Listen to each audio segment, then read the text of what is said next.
Oi, gente, bem-vindos a mais um Wine Now. Hoje um episódio com um significado muito especial. Nós gaúchos enfrentamos uma tragédia climática durante o mês de maio. Então, hoje nós aqui no Wine Now estamos num sentido de retorno, de recomeço. E para darmos o start nesse novo começo, eu estou recebendo um convidado bem especial que eu já conheço, inclusive eu já tive o privilégio de ser aluna dele, que é natural de Flores da Cunha, que vem de uma família de viticultores. Sejas muito bem-vindo ao Wine Now, Edgar Escorteganha. Olá, um prazer enorme estar aqui contigo, Carolina. Depois de tudo isso que aconteceu, estarmos aqui retomando e ter o privilégio de nós trocarmos várias ideias aqui juntos é um prazer enorme. Muito obrigado pelo convite. Que legal. Para iniciar, então, Edgar, o nosso bate-papo, vamos conversar um pouquinho sobre a tua jornada educacional, desde a tua formação como técnico em enologia em Bento Gonçalves até os teus estudos na Itália. Então, olha só, a jornada foi longa, bastante longa. Eu comecei em 98, em 1998 eu comecei estudando enologia em Bento Gonçalves, que na época era a Escola Agrotécnica Juscelino Kubitschek, hoje é o Instituto Federal, né? Naquela época, o curso de enologia já havia alguns anos que tinha o curso de enologia, né? Então já era forte a enologia. E eu, como tu bem disse, sou de família de viticultores, vitivinicultores. Então, meus pais, a minha família inteira sempre lidou com uva e vinho. E eu sempre gostei muito disso, né? Sempre me interessei, eu cresci no meio disso e quis aperfeiçoar, quis continuar os estudos. Então, comecei lá em 98. 98 eu me transferi para Bento, que foi um feito já naquela época, né? Eu estudava de segunda-feira à quinta, aí na quinta à noite eu voltava para casa, e no domingo à noite eu voltava e dormia em Bento, ficava hospedado dentro do próprio colégio de enologia, no internato, né? Foi umas aventuras. E lá foi a minha primeira formação. E foi muito importante porque quando eu fui estudar enologia, eu já tinha a prática, né? Eu já sabia como cuidar do vinhedo, já sabia como tratar os vinhedos, né? Todos os tratamentos que se fazem, já sabia como empiricamente, ou enfim, de uma maneira, né, não tão sofisticada, elaborar vinhos. Eu tinha noção do mundo vitivinícola. E isso me ajudou muito para poder absorver com mais facilidade todas as práticas, todas as técnicas e tudo aquilo que se discutia na sala de aula. Então, eu costumo dizer que eu saí com um passo à frente de muitos outros estudantes que ainda hoje vão estudar enologia e partem do zero, né? Eu tive a minha primeira faculdade lá no início em casa com meu pai, meu avô na época, né? E depois eu fui aperfeiçoando e me formei em 2001 em Bento Gonçalves. Paralelamente a isso, né, completei uma boa parte do curso de Engenharia de Alimentos na Universidade de Caxias do Sul. Eu fui fazendo em paralelo, na verdade, com a enologia. Eu não me formei em engenheiro de alimentos, mas eu fiz mais do que metade do curso de engenharia de alimentos. E por ser de uma família de italianos, eu sempre tive a vontade de ir para a Itália. Até porque, voltando um pouco atrás, em 95, 96, antes de eu estudar enologia até, nós tivemos o primeiro contato com um dos nossos parentes, entre aspas, lá do Vêneto, da Itália, que todo ano ele vinha aqui no Brasil, aqui em Flores da Cunha, eu sou de Flores da Cunha, na casa dos meus pais, e ele falava da Itália, falava dos vinhos, falava da enologia, e eu tinha muita curiosidade de ir para a Itália. Então, o que que eu fiz? Na época, não tinha WhatsApp, não tinha nem YouTube, não tinha mal Google, né? Eu comecei a buscar contatos com universidades da Itália, porque o meu objetivo era fazer um estágio na Itália depois que eu acabasse a enologia lá em Bento. Então, em 2001 eu acabei, nesse meio tempo eu fui mandando cartas, não era e-mail, fui mandando cartas, para as universidades, e uma delas, a Universidade del Studio de Udine, me respondeu, depois de alguns meses, dizendo que sim, tinha a possibilidade de fazer um estágio na safra em agosto de 2002, né, que passou que era carta, demorava, né? Em agosto de 2002, eu consegui um estágio para uma vinícola lá em Verona, no norte da Itália. E aí sim, fui, né, pro desespero da minha mãe, que achava que eu ia, sei lá, imagina a família tradicional italiana, todo mundo ligado, né? Vai sair 3 meses para um outro país. Acho que eu nunca tinha viajado de avião na época. Foi assim, parecia que eu estava sendo doado para uma outra pessoa, né? Para uma outra família. E graças a Deus comecei a me adaptar, né? Conheci muitas pessoas lá, fiz muitos amigos, conheci as universidades, seja de Udine, depois de Trento, que foi onde ali na frente, logo em seguida eu voltei a estudar lá, né? E começou assim a minha jornada no mundo do vinho bastante intensa, né? Bastante intensa, desde o início. E aí voltei, depois daqueles 3 meses desse estágio na Itália, com um convite para voltar e fazer a faculdade e o mestrado de enologia lá na Itália. E aí, nossa, né, era tudo o que eu queria. Aí voltei para casa, comecei a identificar tudo. Na época eu não tinha dupla cidadania, eu ainda estava estudando na UX Engenharia de Alimentos, né? Eu não tinha nem condições financeiras para me mudar para a Itália e estudar lá. Isso era novembro de 2002. Aí eu comecei a trabalhar aqui em um laboratório de enologia que dava consultorias de enologia. Comecei a visitar várias vinícolas, dar alguns pitacos, trabalhar em casa com meu pai nos vinhedos também. E nesse meio tempo buscando uma forma de ir estudar na Itália. E foi ali aonde eu consegui, nesse meio tempo, né, me inscrever na Universidade de Trento, lá na Itália, no qual está inteiramente ligada com um instituto que se chamava Instituto Agrário de San Michele all'Adige, mas hoje se chama Fundação Edmundo Mack, que é o número 1 no mundo de pesquisa, desenvolvimento e estudo da vitivinicultura, com laboratórios mega equipados e tem um curso de enologia fantástico lá. Eu consegui me inscrever, consegui me cadastrar. Primeiro em 2004, né? Fui em 2004. Primeiro eu precisava ir lá na universidade fazer uma prova de italiano para ver se eu tinha o italiano suficiente para entrar e depois uma espécie de vestibular para mim poder ingressar no estudo, na enologia, né? O italiano eu já tinha, meio que dialeto, meio gramatical, esse eu tirei de letra.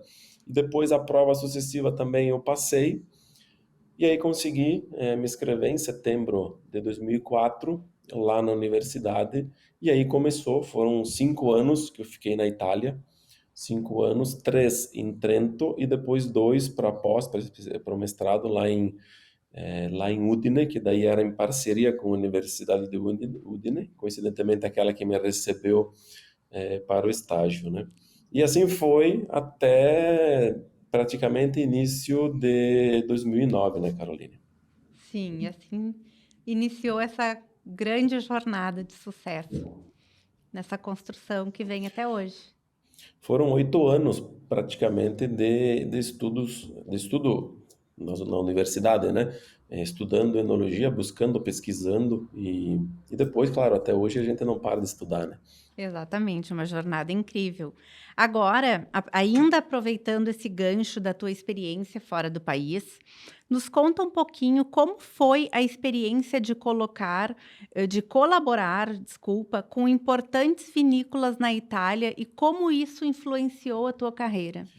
Isso foi o fundamental, porque, como eu comentava ali no início do nosso bate-papo, é que quando eu comecei a estudar em Bento, foi muito importante eu ter a prática de casa, do dia a dia da vitivinicultura. Lá na Itália também isso ajudou muito. Ajudou muito desde aquele contato, daquele estágio que eu fiz em Verona em 2002, porque quando eu fui estudar, eu cheguei na Itália e eu já conhecia uma vinícola, eu já tinha trabalhado lá, feito o meu estágio, já conhecia alguns enólogos, né? E pelo trabalho que eu tinha feito lá em 2002, eles viram o potencial e acreditaram em mim. Então eu consegui com isso em cada ano, tá? Porque tem que, lá o estudo, só abrindo um parênteses aqui, é diferente do que o nosso aqui. Nós aqui temos que se virar realmente nos 30, precisa trabalhar o dia todo e de noite ir para a faculdade, né? Ou mestrado, pós-graduação, a gente precisa ralar para poder depois estudar. Lá na Itália, não. Lá na Itália tem incentivos do governo para que tu estude durante o dia e de noite tu vai descansar. Não vai estudar até a meia-noite. Então, tu estuda de manhã e de tarde e de noite tu vai fazer o que tu tem que fazer ou descansar, né? Então eu não tinha como trabalhar durante o semestre letivo. Porém, óbvio que como uma universidade de tecnologia bem organizada, ela dava uma flexibilidade no mês de agosto, que é férias de verão na Europa, na Itália também. Setembro e outubro, que é a colheita, a safra começa setembro, outubro e novembro. Agosto, setembro e outubro. Então, nesses 3 meses, as férias eram mais prolongadas para quem estudava enologia, para dar oportunidade para poder colaborar com vinícolas, né? Seja na parte de laboratório, na parte de vinificação, colaborar com vinícolas locais ou, enfim, da Europa, para poder ganhar experiência. É super Sim. bem organizado lá, né? Então, com isso, eu consegui fazer 5 safras lá na Itália. A primeira, lá no início, eu fiz naquela mesma vinícola de 2002, coincidentemente, por causa dos contatos. E aí depois eu fui fazendo em outras vinícolas. Passei uma vez eu fiz no Trentino, bem no norte, que é na cantina de Lavis, uma cooperativa grande, né, que tem uma diversidade bastante grande de vinhos, desde Terol, de Golagrain, Marzemino, que são típicos do Trentino, espumante de Chardonnay, Müller Turga, o Pinot Noir, enfim, várias variedades que se cultivam lá, né? Depois eu fiz uma experiência também na Ferrari Espumantes, que é em Trento, que é hoje desde sempre, a número um de espumantes, método clássico da Itália. E depois a minha experiência mais importante foram 2 anos, 2 safras, como responsável de uma vinícola lá no Friuli. Por quê? Porque essa vinícola, a sede dessa vinícola principal é de Verona, ali na região da Valpolicella, do Amarone. E esse proprietário dessa vinícola chamada Cantina Armani, que é do Albino Armani, que é um amigo meu, ele tem uma vinícola com vinhedos lá no Friuli, no nordeste da Itália, perto da Eslovênia, para cima de Veneza. E eu ficava exclusivamente quase 3 meses naquele ponto de vinificação, coordenando os 100 hectares de vinhedo que ele tinha lá, a colheita, o momento da colheita, e fazendo os vinhos, para depois esses vinhos serem transportados para Verona para engarrafamento. Então lá me deu uma experiência muito, muito grande, né? Foi o que, em todas elas, enfim, foi quem indica, né? O famoso QI, porque eu já tinha amigos enólogos que sabiam do meu potencial, do trabalho que eu fazia, e foram me indicando. Então eu não era só simplesmente um estagiário, eu realmente fazia o vinho, porque eu já tinha conhecimento de antes aqui do Brasil, não era só um estudante normal, né? Sim. E isso também foi agregando esses 5 anos que eu fiquei lá, e eu fiz essas 5 safras, com mais 5 safras nesse mesmo período que eu fiz no Brasil, porque quando eu tinha férias de inverno lá, que é fevereiro, eu voltava para cá e ficava um mês aqui, que coincidia exatamente com o outro hemisfério, que é onde nós vivemos aqui no Brasil, fazendo uma safra aqui. Então eu em cinco Claro, anos fiz 10 safras, dobrei a velocidade do claro. aprendizado. Então foi isso que eu tive bastante sorte, né? Sorte trabalhando, claro, de Chamam de conseguir. sorte. tolerar. É, isso aí. Adoram chamar de sorte. Ai, ótimo, excelente. Agora nós queremos conhecer um pouquinho sobre o papel do Edgar como enólogo-chefe da vinícola Luiz Argenta. Compartilha conosco um pouquinho. Essa é a tua outra função. Isso tudo vai acontecendo conforme a gente vai, os anos vão passando, conforme vai andando, né? Conforme a vida vai nos levando. É uma coincidência bastante grande aqui com a Luiz Argenta, porque, olha só, eu sou de Flores da Cunha, nascido e criado aqui, do interior de Flores da Cunha. A Luiz Argenta, do falecido Luiz Argenta, que leva o nome, né, é de dois irmãos, o Deunir e o Neco Argenta, que são empresários de Flores da Cunha, né? Eu não conhecia eles. Eu sabia que eles tinham a rede de depósitos, sim, enfim, os negócios deles até hoje, mas eu não sabia não conhecia pessoalmente e não sabia que eles estavam construindo tudo isso, né? Porque eu estava na Europa todo esse tempo e quando eu vinha para cá eu não ia lá na propriedade, né? Não era caminho para mim, né? Mas olha só, em 2007, lá em Milão, né, eu estava em uma feira de máquinas. Tem uma feira de máquinas chamada CIMEI, que essa feira acontece a cada 2 anos em Milão. E é a feira mais importante do mundo para tecnologia da viticultura e enologia. E eu ia, quando eu estava lá, eu ia a cada 2 anos, sempre que tinha essa feira. E nessa feira, coincidentemente, em 2007, se nós voltarmos atrás, nós vamos ver que foi um momento onde o Brasil estava crescendo muito, a conversão entre euro e real estava muito positiva, e naquela época tinha mais de 60 produtores de vinho, viticultores, vinicultores, aqui da Serra Gaúcha. Quase todas as vinícolas estavam lá. Foram num grupo juntos.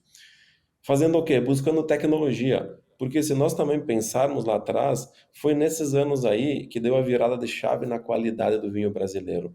Quando se investiu muito em tecnologia. Porque teve acessibilidade, porque teve a nova geração de nós, por vários motivos, né? E dentre esses produtores já tradicionais estava lá o Deunir Argenta, que é o proprietário, um dos sócios da Luiz Argenta. Ele nunca foi viticultor, ele era empresário de outras coisas, mas estava com esse projeto de construir a Luiz Argenta, já tinha 140 hectares de terra, já tinha 60 quase 60 de vinhedos, e ele estava lá no meio de todo mundo. Eu conhecia todos, porque eu já era da Uva do Vinho, mas não conhecia ele. Então, conversando, ele começou a me dizer, olha, Edgar, nós estamos fazendo um projeto assim, assado, estamos começando a construir uma vinícola, isso e aquilo. Eu disse, nossa, esse cara tá maluco, né? Vai fazer tudo o que ele está falando, né? Eu achei ele tá só conversando, né? Isso foi novembro de 2007. Janeiro para fevereiro de 2008 eu volto das férias de inverno para fazer a safra aqui. E nisso deixo eu ver lá o que esse cara tá inventando, né? E fui lá conhecer a Luiz Argenta, que não tinha vinícola, estava começando a construir, mas tinha todos os vinhedos que a gente vê lá hoje. E aí eu disse, nossa, interessante. E aí ele me comentou, olha, nós estamos com a vinícola, vai ficar pronta em 2009, nós temos todos os vinhedos aqui, já estamos fazendo alguns vinhos terceirizados das uvas que tem aqui, mas nós vamos precisar de um enólogo, de uma pessoa para tocar esse projeto, para desenvolver os vinhos, para criar, para, enfim, assumir toda a parte técnica da Luiz Argenta. Eu disse, olha, o meu objetivo nunca foi ficar na Itália. Por mais que eu tive várias ofertas, o meu objetivo como profissional para me destacar no mundo enológico sempre foi voltar para o Brasil, porque eu sempre acreditei que aqui nós tínhamos muito mais oportunidades de crescer por nós sermos uma vitivinicultura nova, né? Aí eu decidi voltar, eu já estava definido em voltar, tinha outras ofertas também, mas essa aí me chamou bastante a atenção pelo desafio. E aí, no meio do caminho, eu voltei para a Itália, em 2008. No meio do caminho, fechamos negócio. E aí, eu volto final de 2008 para assumir a Luiz Argenta em 11 de janeiro de 2009. Então, fazem 15 anos e meio, praticamente, que eu assumi. E aí, nós começamos, juntamente com o Zé Molon, que é o agrônomo, que está lá há 20 e mais anos, entender as variedades de uvas que lá estavam, mudando variedades, entendendo os vinhos, entendendo o potencial do terroir, né?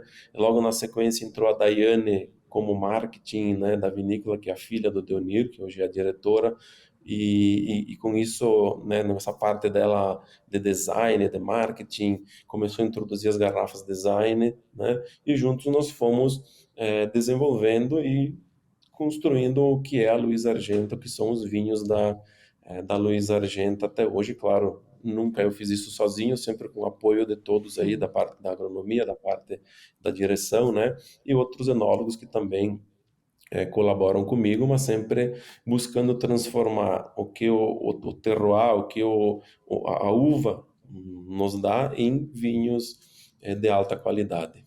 Nos conta um pouquinho sobre o teu envolvimento no desenvolvimento e o aprimoramento dos vinhos premiados da vinícola. Isso tem muito ligado ao toque pessoal, né? Primeiro porque alguns vinhos da Luiz Argenta, como os vinhos mais premium, se nós pegarmos lá o ícone hoje da vinícola, que se chama Merlot Uvas Desidratadas, é um vinho inspirado nos Amarones italianos. Como eu comentei lá no início, o primeiro contato que eu tive na Itália foi em Verona. E em Verona é onde tem a região da Valpolicella, onde fazem o Amarone e tantos outros vinhos. E foi um dos primeiros vinhos italianos que eu me identifiquei. Quando eu voltei para cá em 2009, eu vi aquele casarão que tem lá na entrada da Luiz Argento, o sótão, lá, assim, abandonado praticamente, não tinha nada lá, né? Eu identifiquei logo um potencial de desidratar as uvas. E aí, eu disse, cara, dá para fazer um vinho muito parecido com o Amarone aqui. Tem o clima, é alto, tem janelas, é ventilado. E aí eu conversei com o agrônomo e pedi o que ele achava, né? Se ele me ajudava nessa bronca. Aí nós construímos uma estrutura para colocar caixinho por caixinho lá. E em 2009 foi o primeiro experimento com 1.500 quilos de uva. Ficaram lá 43 dias e nós monitorando. Todo dia abre a janela, fecha a janela, não tem climatização, né? O mês de março foi seco, então foi muito bom. E é sempre quando o mês de março e abril é seco que dá para fazer isso, porque caso contrário, se tem muita umidade, a uva vai mofar lá, né? Nós conseguimos desidratar quase 30 mais por cento. Colhemos 1.050 quilos, 450 quilos evaporaram, né? A uva murchou e dessa uva nós elaboramos um vinho. Um vinho que rendeu 450 litros, 2 barricas, muito concentrado, com muita cor, com muito tanino, né? Com açúcar, que rendeu em álcool depois, deu 16,2 de álcool. E nós chamamos ele de Merlot uvas desidratadas, porque era de Merlot, e obviamente Amarone se faz na Itália, assim como o champanhe se faz na França, nós não poderíamos chamar aqui de Amarone, seria totalmente, né, falta de ética. Então, nós chamamos ele de Merlot uvas desidratadas e foi um vinho que até hoje nós vamos repetindo e super premiado, né?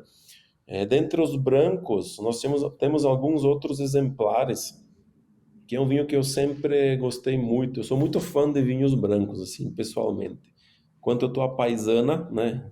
Quero dizer, sem trabalhar no vinho em casa, nas horas vagas, eu tomo muito vinho branco. E sempre gostei muito e sempre acreditei muito no potencial do nosso terroir aqui, de Flores da Cunha, mas da Serra Gaúcha também, para vinhos brancos, assim, fantásticos. E nós temos em toda a região aqui vinhos brancos fantásticos. E, e um deles, dois vinhos brancos eu vou citar aqui. Eu decidi deixar na barrica de carvalho por muito tempo, um Chardonnay, em Surly, para ver quanto tempo ele poderia aguentar. Para provar para o consumidor que acha que só vinho tinto tem qualidade, que só vinho tinto dá para guardar, que só vinho tinto envelhece, isso é um mito, porque se nós trabalharmos com vinho branco de estrutura, com uma uva de qualidade e seguindo alguns procedimentos, o vinho branco ele pode também ser, claro que ele não tem o tanino do vinho tinto, mas ele tem outras características, né? Então, a gente deixou 8 anos um Chardonnay na barrica de carvalho, de 2010 a 2018 e outra de 2012 a 2020. E depois engarrafamos esse vinho e a vivacidade, ainda a acidez, né? Claro que ele tem aqueles toques naturalmente oxidados, né? Porque ele tem 8 anos, assim como o vinho tinto teria, mas ficou um vinho assim super agradável que mostrou realmente o potencial. Outro deles é um Sauvignon Blanc, que se faz muito lá no Alto Adige, que é Alto Adige é uma região da Itália, perto da Áustria, Bolzano, né, para cima de Trento, bem no norte da Itália, no meio das Dolomitas dos Alpes, e uma região que tem Sauvignons Blancs muito potentes, estruturados, que não tem aquela característica que a gente está acostumado aqui no Brasil de muito maracujá ou muito vegetal. Não, eles são equilibrados em tudo. Volume de boca, estrutura. Por quê? Porque eles passam um período, 2 anos, de maturação em tonéis ou barricas ou tonéis de carvalho, não novos, mas de segundo, terceiro uso ou mais. Para quê? Para poder ganhar complexidade, para poder ganhar volume de boca. Tudo isso que eu estou te falando de vinhos premiums, vinhos premiados, vinhos premiados, nós temos vários vinhos da Luiz Argenta, né? Mas vinhos assim ícones que se destacam por vinificações especiais. Infelizmente, fazer esses projetos, eles custam muito, porque leva muito tempo, concentração, tu perde muito vinho, né? A produção do vinho é super pequena, então, infelizmente, o preço é sempre mais alto, e aí não nos permite produzir volumes muito grandes, né? Porque queira ou não queira, o consumidor também é sensível ao preço, né? Por isso, a gente bota à disposição essas experiências para quem tem a possibilidade de degustar. Com certeza. Agora eu queria explorar aqui no nosso bate-papo sobre a tua influência na comunidade vitivinícola como presidente na Associação Brasileira de Enologia no período de 2012 a 2014, foi isso, né? E as tuas contribuições como conselheiro. Queria que tu comentasse um pouquinho. Não, vamos lá. As datas é o seguinte: eu entrei na associação em 2010 Ah, tá, como então, diretor, tá. como diretor de enologia. E assumi a presidência no ano de 17 e 18. Ah, então as datas. Depois eu saí da presidência, continuo no conselho como os ex-presidentes e também continuo no comitê técnico da associação. Então, eu estou na associação há 14 anos, praticamente, né? Desde que eu voltei da Itália. A Associação Brasileira de Enologia, eu vou te dizer o seguinte para ti, para quem está nos ouvindo. É uma associação que é invejada por todas as outras associações do mundo, porque nós somos um grupo de quase 400 sócios muito, muito unidos. E o que a associação faz para o enólogo, para o setor como um todo, é um negócio único. Se nós pegarmos aí desde a Avaliação Nacional de Vinhos, que é única no mundo, ninguém faz, Sim. com mais de 1.000 pessoas degustando, na época que não tinha pandemia, agora está voltando, né? Degustando ao mesmo tempo os vinhos e todo esse mostra a cara dos vinhos brasileiros daquela safra, né? E todas as ações que a associação faz com os enólogos, degustações, seminários, congressos, né?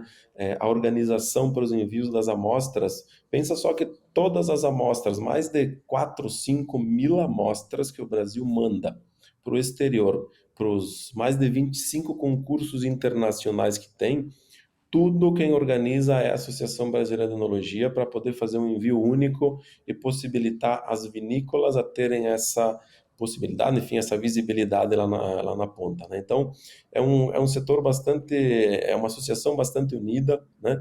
E que a gente sempre busca trabalhar em prol do enólogo, número um, porque é uma associação brasileira de enologia, mas dos enólogos brasileiros, né? Mas não só isso, o enólogo ele só fica bem se ele tem conhecimento, mas se também o vinho vende, né?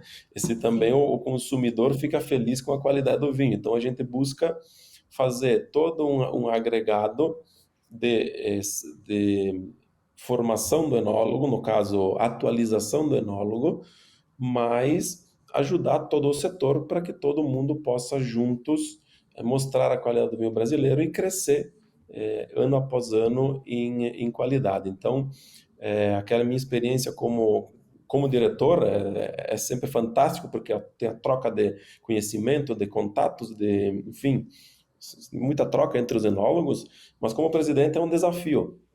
É um desafio para quem assume, são 2 anos cada presidente, né? Sim, É sempre um desafio porque tu estás à frente dos enólogos brasileiros e precisa ser representado à altura e cada presidente que passa dá o sangue, né? E vamos lá, é importante deixar claro aqui que isso tudo, ninguém ganha nada, é tudo doado, né? O sim. presidente não tem um salário, é tudo doado, nem os diretores, e cada um tenta fazer o seu máximo. Então, quando tu vai assumir uma presidência após o que já passou, tu tem que tentar dar o teu melhor para ser ainda superior. E assim, ano após ano, a associação vem se destacando e como eu comentei, é invejada pelas outras no mundo, seja ela na Argentina, que é super desorganizada, né? Abrindo um parênteses aqui, é, da Itália, que é gigante, da França, que é gigante, mas que eles não conseguem a união que nós temos aqui, né? Aí começa a virar briga política, e no nosso caso, não. No nosso caso, o número um é o vinho, é o enólogo e é a divulgação do vinho brasileiro e a qualidade do vinho brasileiro. Sim. Todo mundo unido em prol de um mesmo objetivo, né? Exatamente. Bom, então agora vamos conversar um pouquinho sobre a Concept Wine. A Concept Wine, para quem não sabe, é uma escola de vinhos da qual o Edgar é um dos sócios fundadores e lá então que eu tive a oportunidade de ser aluna do Edgar. E sobre a Concept Wine, então agora eu vou te perguntar qual o papel do Edgar como sócio fundador da Escola do Vinho Concept Wine e o teu trabalho como professor em cursos técnicos de vinhos. Vamos lá, eu vou pegar mais aberta aqui a resposta, né, para poder, o discurso, para poder te responder de forma mais clara e o pessoal que está nos assistindo também entender, né? Tudo, como eu comentei, a vida ela vai te proporcionando várias coisas. Para mim, para ti, para quem está nos ouvindo, basta a gente estar no momento certo, no lugar certo e aceitar os desafios, né? E isso aconteceu em 2010. Em 2010, quando eu recém tinha um ano voltado da Itália, eu nunca na minha vida tinha dado aula, nunca, né? Eu somente era enólogo e fazia vinho, né? E surgiu a oportunidade para colaborar na Universidade de Caxias do Sul, nos cursos de sommelier, que a Universidade de Caxias do Sul promovia, para fazer tradução de um professor que era italiano dos cursos. Os cursos eram da FISAR e o professor era o Roberto Ravachino. E aí eu disse, olha, eu nunca dei aula e muito menos fiz tradução simultânea, né? Mas os termos de enologia e do italiano para o português, isso é super tranquilo, porque eu falo italiano fluente e sou enólogo, então eram poucas pessoas aqui no Brasil que naquele momento tinha o italiano fluente do vinho, né? Para poder traduzir para os alunos.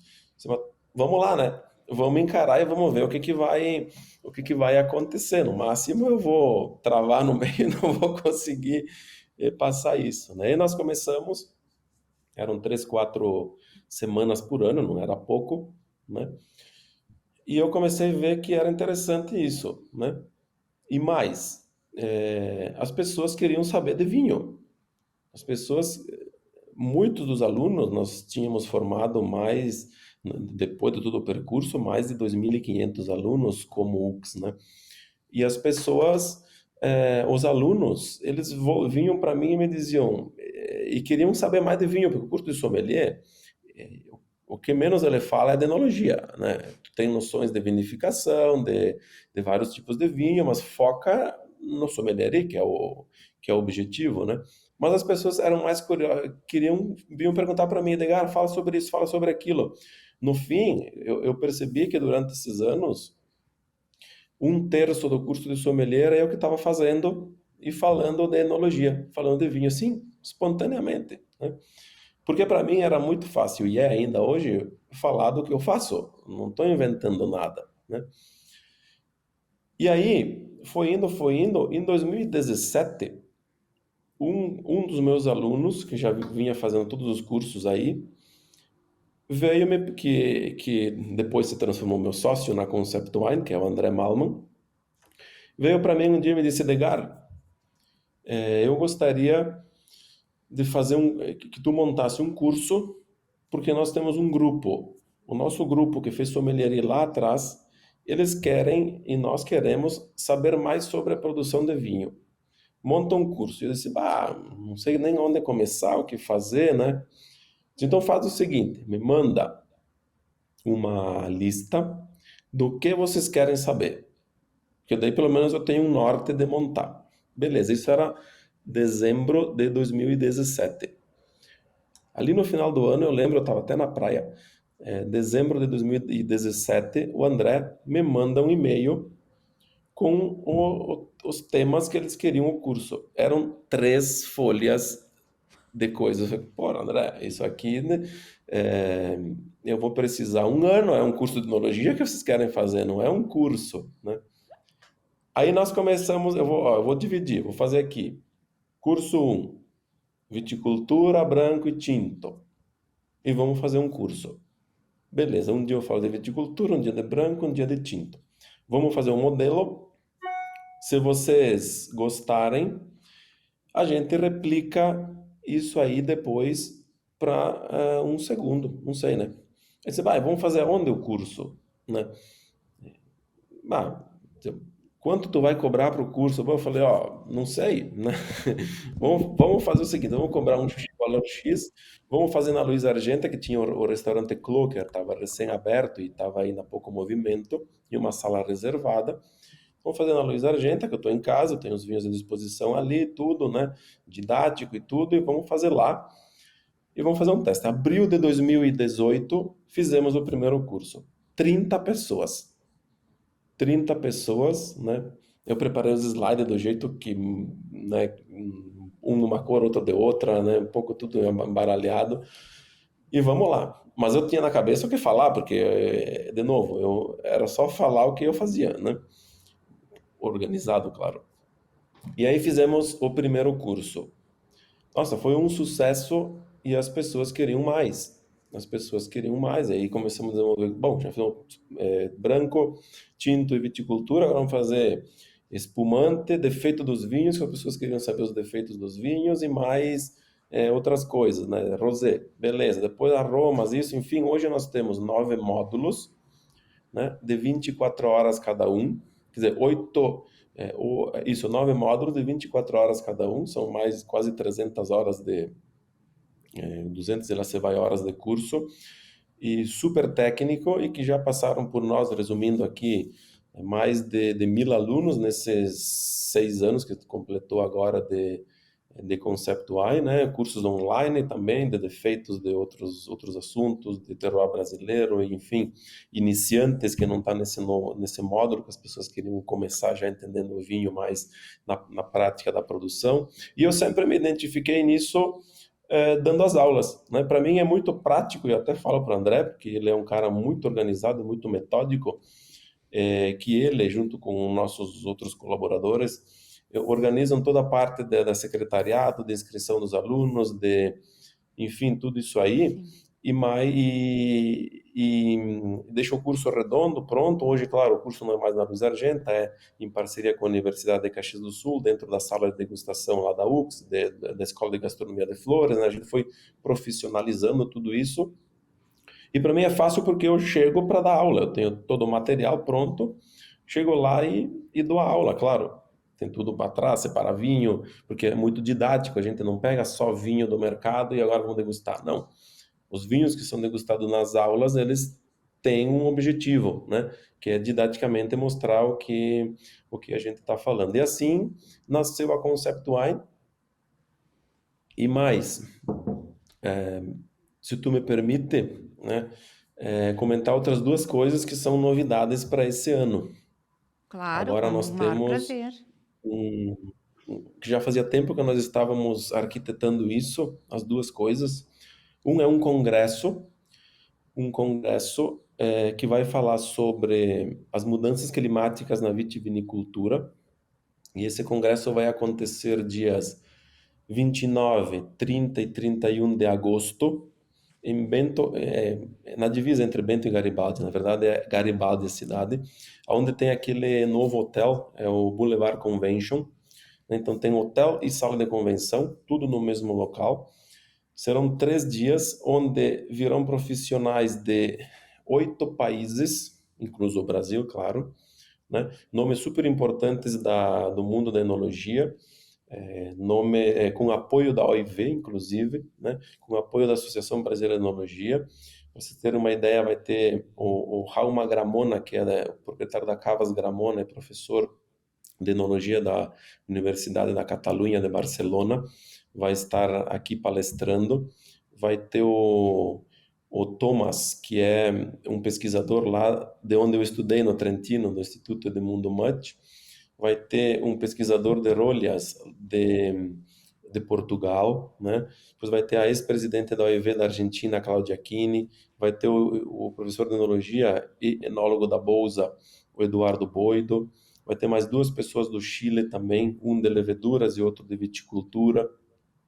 Do Brasil, nomes importantes do Brasil de pesquisa, desde lá do Sudeste, como Murilo, né, que desenvolveu a dupla poda, até pessoas aqui do Rio Grande do Sul, da Embrapa, do Unipampa, Ângela, enfim, vários nomes importantes que nós estamos trazendo, que a Concept Wine está trazendo, para falar sobre o que está mais em alta agora no mundo, sobre as mudanças climáticas e o impacto que tem com a viticultura, né?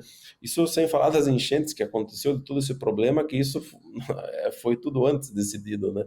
Mas com certeza alguma coisa tem a ver, né? Então isso vai estar disponível, vai ser agora em agosto, e junto com esse congresso, nós vamos lançar um livro da Concept Wine, que tem mais de 600 páginas, um livro que nós desenhamos ele todo, escrevemos ele todo na pandemia, bastante técnico, eu diria técnico, mas suficiente para que os alunos, não só enólogos, mas de sommelier para cima, vão entender super bem o livro. É um livro que não tinha no Brasil ainda, traduzido para o português, ou enfim, feito no Brasil, nessa qualidade, né? Bastante específico, que vai falar praticamente tudo o que nós vimos nos cursos. Então, são 2 novidades que a Concept Wine vai ter para esse ano. Que legal, muito bacana tu compartilhar aqui conosco. Muito obrigada por compartilhar em primeira mão aqui conosco. Exato, em primeira mão mesmo. O congresso a gente começou a divulgar agora, mas o livro esse é mais do que primeira mão. Era quase para não falar, mas agora eu falei, né? Que legal, a gente fica muito feliz. Então agora tu nos conta um pouquinho, Edgar, que assim, toda essa tua experiência, esse teu reconhecimento profissional, inclusive internacionalmente, eles te requisitaram sempre muito a tua participação como jurado nos concursos de vinho ao redor do mundo. Disserte um pouco sobre isso. Então esses concursos existem há bastante tempo, né? Os concursos praticamente são quase todos eles chancelados pela OIV. E quando são chancelados pela OIV, a OIV tem no programa, na organização, preciso, tem algumas regras, né?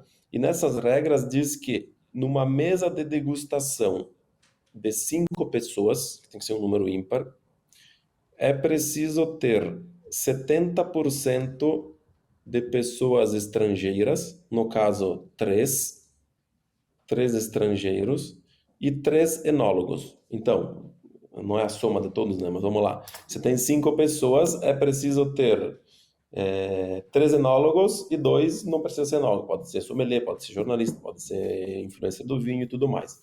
E dentro desse grupo, 3 tem que ser estrangeiros. Ou um enólogo e 2 não enólogos, ou 3 enólogos, enfim, né?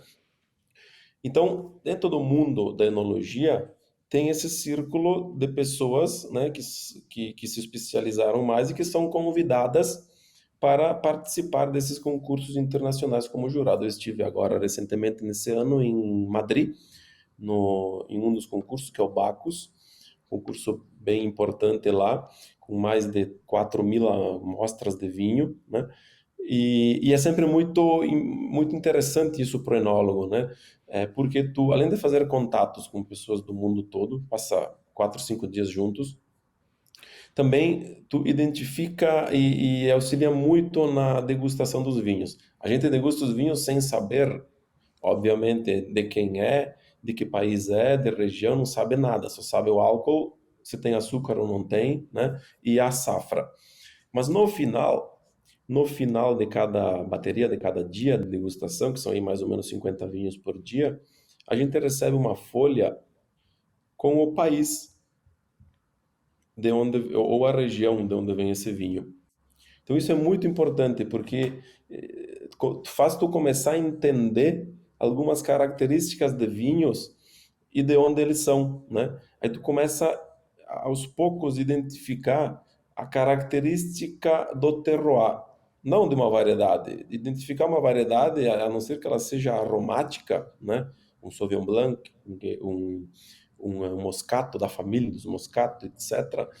Fora disso, é difícil tu identificar uma variedade que não seja aromática. Mas a característica regional, sim, né? Tu identificar uma cava de um espumante brasileiro é muito mais fácil. Tu identificar um champanhe de um prosecco também, mas tu não sabe se ele é 100% chardonnay ou não, né? Entende? Por isso que eu falo que a variedade é mais difícil. Tu identificar um vinho da região de Rioja em relação a um Barolo também é diferente. É claro que o Barolo é 100% Nebbiolo no caso, mas enfim, é, traz um conhecimento bastante grande, uma rede de relacionamentos, né? E que é muito importante para o crescimento profissional do enólogo. Agora a nossa conversa vai mudar um pouquinho de ares. Vamos conversar sobre os empreendimentos fora do setor dos vinhos, incluindo a tua participação na Gran Nero Presunto Cru. Então, vocês já perceberam que eu gosto de me incomodar, né? Não... Às vezes as pessoas me perguntam, Edgar, mas como que tu consegue fazer tudo isso? Eu disse, eu não tenho filhos, então eu tenho tempo. Boa. As brincadeiras à parte, a Gran era um projeto de muito tempo. É um projeto que eu criei, que eu comecei a desenvolver há muitos anos atrás. Desde 2002, quando eu fui a primeira vez na Itália estudar, fazer o estágio de enologia lá em Verona.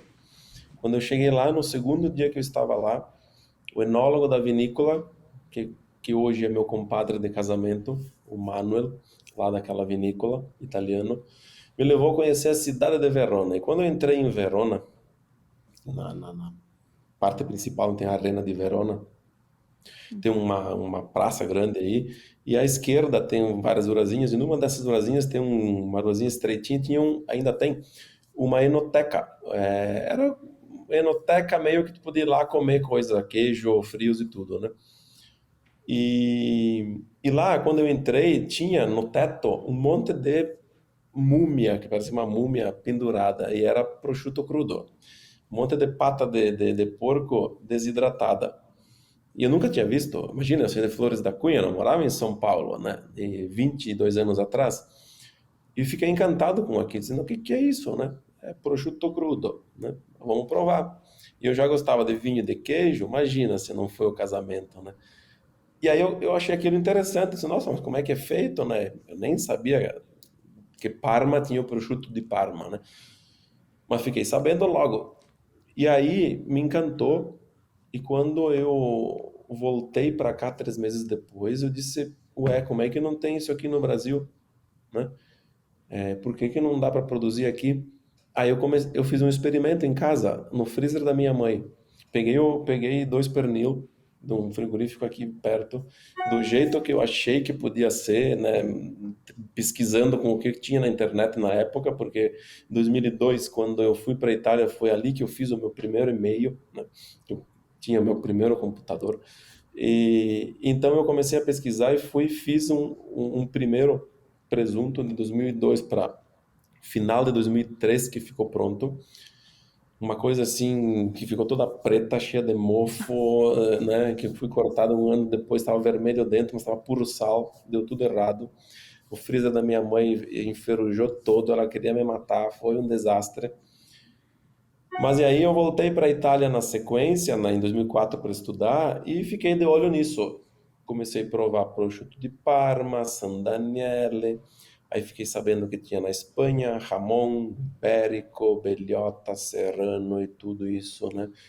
E aí eu comecei em paralelo pesquisar e entender, conhecer. Quando eu voltei em 2009 para assumir a Luiz Argenta, a primeira coisa que eu falei, olha, eu tenho um projeto meu particular que eu queria levar em paralelo, que é produzir presunto.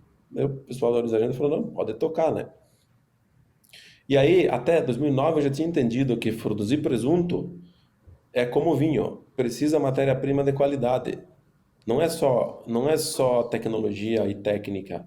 No vinho tem que ter uva boa. E no presunto tem que ter um porco de qualidade. Mas o que que é um suíno de qualidade para fazer o presunto?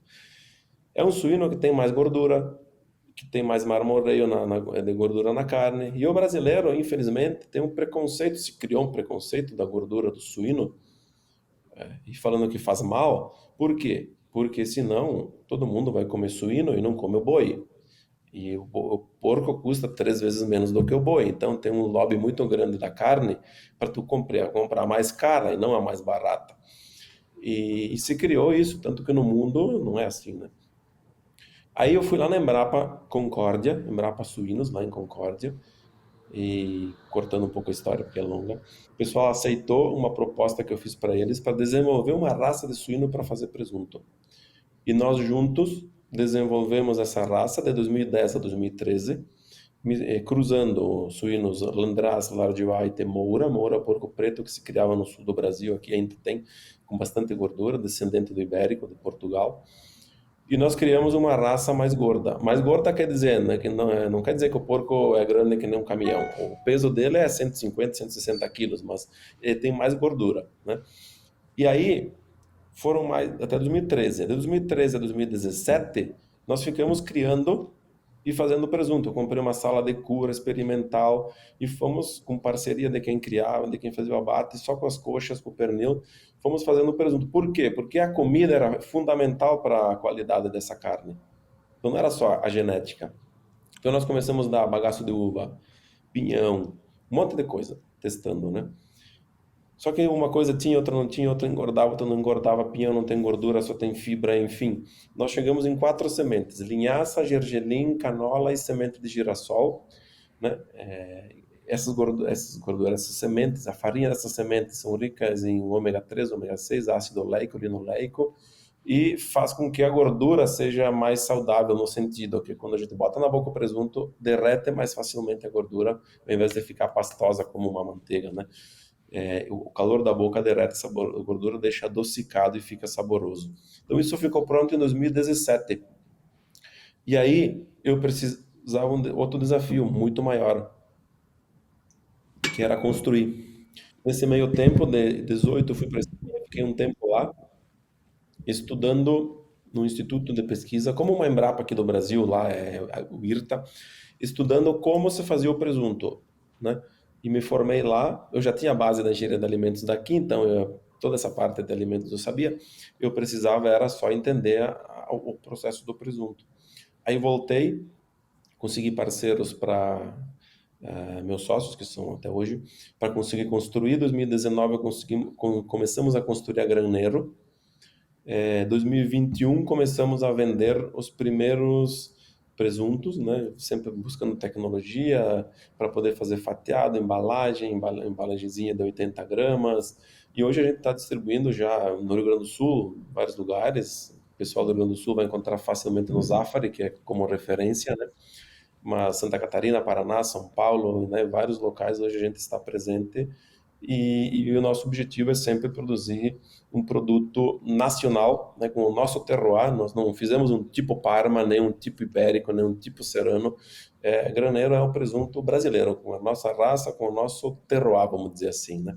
Então foi assim que nasceu e o desafio continua, porque hoje nós estamos apenas começando, né? Temos outros produtos, Copa, Lombo, Saldo Milano, italiano, que vem no mix do, do, Sim. do resto da carne, né? E, e assim também nasceu a Graneiro, né? Nada acontece rápido, né? Tudo precisa tempo, precisa de se dedicar, precisa estudar, precisa aprender e precisa ter coragem e desafiar várias coisas.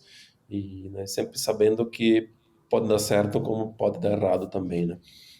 Com certeza. Eu vou te dar um depoimento aqui, pessoal.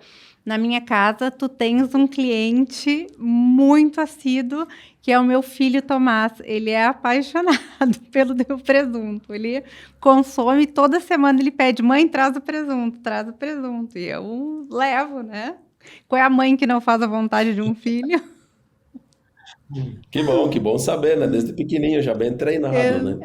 Mais ou menos pequenininho, já tem 14 anos. O Tomás gosta do que é Ah, bom. então tá. Que Mas então, te bom. deixar aqui o depoimento. Então, aqui, agora Obrigado. finalizando, o nosso bate-papo está chegando ao fim, mas te explicando que depois desse último comentário que eu vou fazer, nós temos um bloquinho que se chama Wine Drops.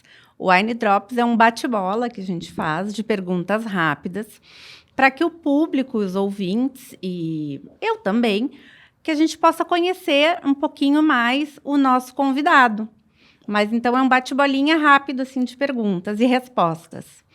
Mas Ok. voltando aqui, finalizando o nosso bate-papo, eu quero destacar então aqui a tua frequente participação em palestras, em workshops, em feiras, em eventos e, claro, em aulas de vinho, sempre muito pautado, com certeza, nessa tua vasta experiência e conhecimento, que foi o que te tornou essa grande referência no setor vitivinícola brasileiro.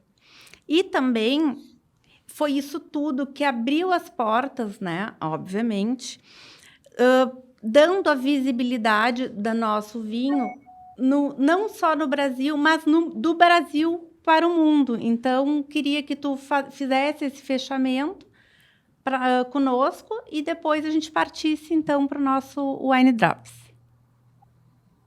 Perfeito. Sim, isso é muito importante. É muito importante porque o nosso objetivo é aumentar a cultura do vinho, é divulgar mais o vinho, é fazer as pessoas se aproximarem mais do mundo do vinho. Todas essas palestras, esses cursos, esses convites de congressos, enfim, tudo onde eu participo, seja no Brasil ou no exterior também, alguns, o objetivo é esse, é fomentar a cultura do vinho, fazer as pessoas entenderem que não precisa de frescura para tomar vinho, mas e que é muito fácil entender um vinho. Basta nós termos memórias, basta nós lembrarmos de algumas coisas, de alguns aromas, de alguns sabores, de alguns gostos eh, que nós passamos no dia a dia comendo e bebendo outras coisas, enfim, e sentindo aromas e tudo, e transformar isso, se concentrar alguns segundos e identificar no vinho. Esse é o maior objetivo. O objetivo é nós tomarmos uma taça de vinho e no final abrirmos um sorriso porque esse vinho se identificou conosco, porque esse vinho está bom. Então, nós temos tantas qualidades de vinho no Brasil, de tantas vinícolas, uma diversidade bastante grande, algumas vinícolas que são tão pequenas que não chegam em todo o Brasil, mas outras que são grandes e têm tanta qualidade e chega também em todo o Brasil, mas vai fazer com que o consumidor entenda essa diversidade e como é fácil degustar um vinho, mesmo estando em casa, não necessariamente tecnicamente tudo, né? Esse é o nosso objetivo principal e fazer que você que está nos assistindo e que está em casa ou no trânsito em algum lugar, quando chegar o momento, quando chegar em casa, quando tiver a oportunidade, abra um vinho e busque tudo isso. Busque o que tem de positivo dentro de um vinho. Busque todo aquele trabalho que o produtor se dedicou o ano inteiro para produzir a uva, que o enólogo se dedicou para elaborar o vinho, que o tempo foi necessário para que esse vinho ficasse pronto e que agora em casa nós podemos estar desfrutando dessa taça de vinho. Então, um brinde a todos, saúde e vida longa ao vinho brasileiro. É isso aí. Vamos lá, então. Vamos ao Wine Drops. Posso começar? Ah, que medo! Vamos Não, lá. fica tranquilo. É bem descontraído. Em uma palavra, tu consegue definir para nós a tua paixão pela tua carreira e pelo mundo do vinho? Enologia. Boa. Um conselho para aqueles que estão interessados em seguir uma carreira no setor vitivinícola. Comece com o descomplicado. Um vinho especial para ti. Pinot Noir Masoploner do Trentino Alto Adige. Um lugar que todo amante de vinho precisa conhecer. Piemonte, região do Barolo. Uma verdade sobre o vinho brasileiro. É de altíssima qualidade. Um mito sobre o vinho brasileiro. Agora eu já falei que é de altíssima qualidade. Um mito sobre o vinho brasileiro. Em todas as regiões do Brasil, produtoras hoje, nós conseguimos produzir grandes vinhos. Uma memória tua relacionada ao vinho. Ah, sim. Há quase 40 anos atrás, debaixo do vinhedo onde meu pai e meu avô trabalhava, eles me dando na colação que se chamava de manhã, uma colherzinha de vinho tinto. Espumante, vinho tinto ou vinho branco? Branco. O vinho na tua vida é? É minha vida. Bacana. Edgar, terminamos por aqui. Muito obrigado pela tua presença, pela tua participação. O nosso bate-papo foi incrível, foi um prazer te rever novamente. Muito obrigado por ter compartilhado a tua trajetória de sucesso, de dedicação, compartilhado a tua paixão aqui conosco. Pessoal, assinem o canal, compartilhem com os amigos, sigam no Instagram, no TikTok e semana que vem tem mais o Wine Now. Carolina, muito obrigado. Prazer é meu estar aqui dividindo esse momento contigo. Prazer te ver novamente, mesmo que online. E o mais importante é que a gente possa continuar fomentando e divulgando o vinho brasileiro, que é de altíssima qualidade. Espero que a gente possa se ver rapidamente. Um abraço a todos e muito obrigado. Tchau, tchau. Até a próxima.